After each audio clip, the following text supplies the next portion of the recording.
While the superhero genre makes up the majority of comic book content, there is sequential art out there that caters to readers other than the capes and tights crowd. This was one of the truths that drove Michael Vance's suspended animation column, which I co-wrote for a decade. If I were to put the purpose of that column into my own words, it would be that it was to demonstrate that there is comic book material out there to interest far more people than are currently reading it.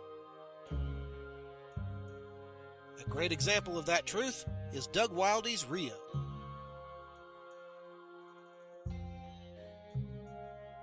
First appearing in Eclipse Monthly #1 in 1983, Rio is a former gunfighter, road agent, and train robber who, in the course of his many adventures, earns a full pardon for his crimes by working a special assignment for President Ulysses S. Grant.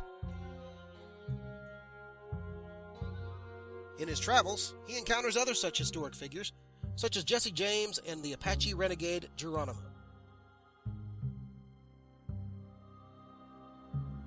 The stories combine authentic Western locales with interesting characters, both served up with pretty-as-you-please pencils, inks, and paints.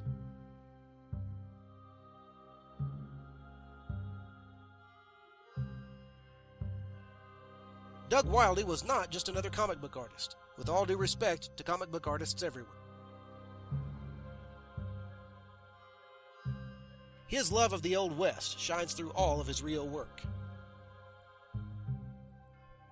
His work on the subject has in fact been featured in numerous gallery showings, such as the 1992 Nevada show entitled The Best of the West. Throughout the stories, however, it's difficult to determine what really steals the show: Wildey's art or his incredible knack for characterization and storytelling.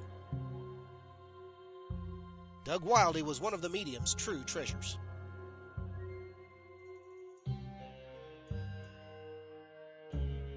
IDW recently collected all of Wildey's Rio work in Rio: The Complete Saga.